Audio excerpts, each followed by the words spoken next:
return to the Movie Morgue.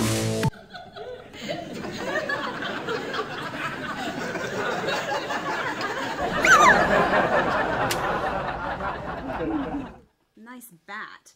MVP sure pulls out all the stops on this show.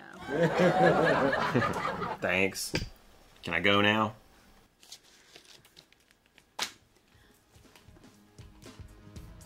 Night of the Living Dead is heralded as a triumph of independent filmmaking, not only for the tremendous success it has enjoyed over the years, but for the guerrilla style in which it was filmed by a group of friends on weekends over the course of a year.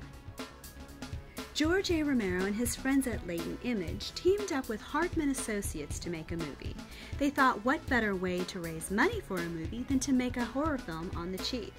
They wanted to make bigger and better films and saw horror as a means to their end.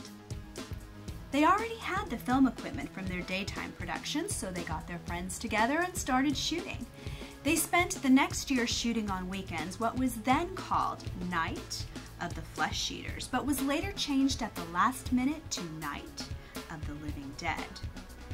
Failing to properly copyright the movie, Romero would lose Night of the Living Dead as it fell into public domain. He would spend the next 30 years trying to get that copyright back. The film opened to less than stellar critical reviews.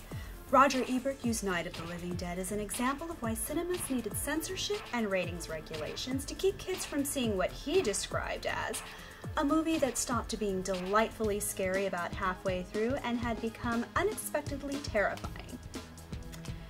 It wasn't until it received recognition from Cahiers du Cinema and the midnight movie scene that Night of the Living Dead became known as a modern horror masterpiece. But because Night of the Living Dead fell into public domain, it meant that any fly-by-night distributor trying to make a buck could release a version of the film. The Movie Morgue will return.